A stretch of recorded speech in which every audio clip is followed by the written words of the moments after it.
തക്കാളി കൊണ്ട് വളരെ എളുപ്പത്തിൽ നല്ല ടേസ്റ്റി ആയിട്ടുള്ള റെസിപ്പി നോക്കാം. ഇത് മാത്രം വന്നിട്ട് നമുക്ക് ചോറുണ്ണാൻ ഞാനിത് ഉണ്ടാക്കിയ ചട്ടിയിൽ കുറച്ച് ചോറിട്ട് തിന്നുന്നുണ്ട് കേട്ടോ. നല്ല ടേസ്റ്റ് ഉണ്ട് ഇത് കഴിക്കാൻ വേണ്ടിയിട്ട്. ഇത് ഉണ്ടാക്കി വെച്ചാൽ കുറച്ച് ദിവസത്തോളം നമുക്കിത് കേടാതെ നിൽക്കുകയും ചെയ്യും. ഇപ്പോൾ റമദാൻ മാസത്തിലൊക്കെ ഇതിനൊക്കെ പെട്ടെന്നൊരു കൂട്ടാൻ ഉണ്ടാക്കണമെങ്കിലൊക്കെ ഇത് ഉണ്ടാക്കാം കേട്ടോ.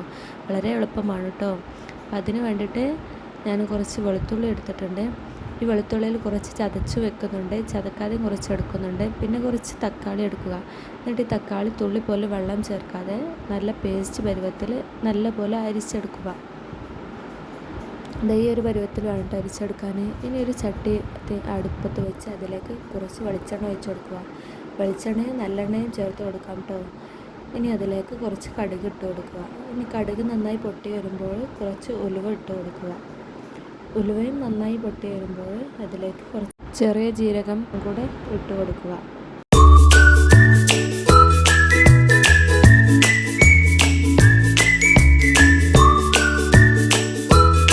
ഇനി ഇവ നന്നായി പൊട്ടി വന്നതിന് ശേഷം ഇതിലേക്ക് നമ്മൾ ചതക്കാതെ വെച്ച വെളുത്തുള്ളി അല്ലി ഇട്ട് കൊടുക്കുക. വെളുത്തുള്ളി അല്ലി നല്ലപോലെ മൂത്ത് വരുമ്പോൾ കുറച്ച് കറിവേപ്പില കൂടി ഇട്ട് കൊടുക്കുക. ഇനി ഇവ നന്നായി മൂപ്പിച്ചെടുക്കുക.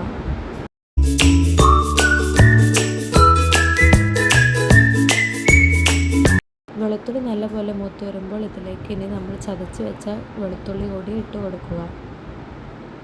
ഇനി ഇത് വീണ്ടും മിക്സ് ചെയ്ത് നല്ലപോലെ ഒന്ന് മൂപ്പിച്ചെടുക്കുക.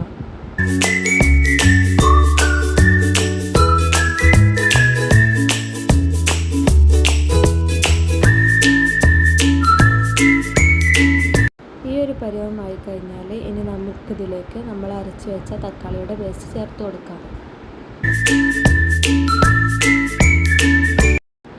ഇനി ഇത് നല്ലപോലെ ഒന്ന് തിളപ്പിച്ച് എടുക്കണം കേട്ടോ. തക്കാളിയുടെ പച്ചമണം മാറുന്നത് വരെ നല്ലപോലെ ഒന്ന് തിളപ്പിച്ച് ഇളക്കി എടുക്കുക. നല്ലപോലെ തിളച്ച് ഒന്ന് കുറുകി വേണം കേട്ടോ. ഇതിന് നമുക്ക് വേണമെങ്കിൽ തക്കാളി അച്ചാർ എന്നൊക്കെ പറയാം കേട്ടോ. നല്ല ടേസ്റ്റാണ് കേട്ടോ. ഇത് എത്ര കാലം വേണമെങ്കിലും കേട് വരാതെ നിൽക്കും കേട്ടോ.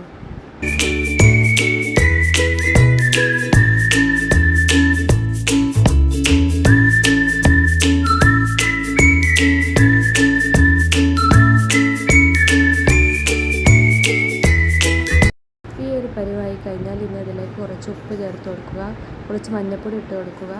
ശേഷം കാശ്മീരി മുളക് പൊടിയോ ഇല്ലെങ്കിൽ നിങ്ങൾക്ക് എരിവ് ആവശ്യമുണ്ടെങ്കിൽ സാധാ മുളക് പൊടിയോ എരിവിന് പാകത്തിന് ഇട്ട് കൊടുക്കുക. നന്നായി മിക്സ് ചെയ്ത് നല്ലപോലെ തിളപ്പിച്ച് കുറുക്കിയെടുക്കുക.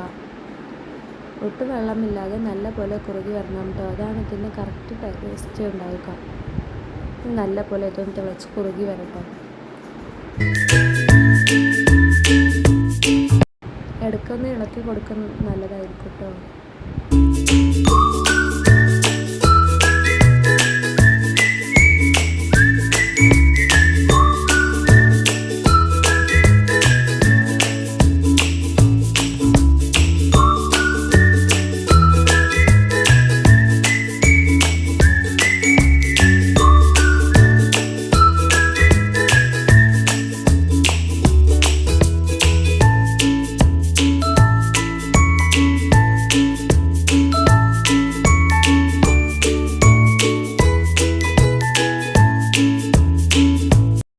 കണ്ടോ, ഈ ഒരു പരുവത്തിൽ വേണം കേട്ടോ ഇത് കുറുകി വരാൻ.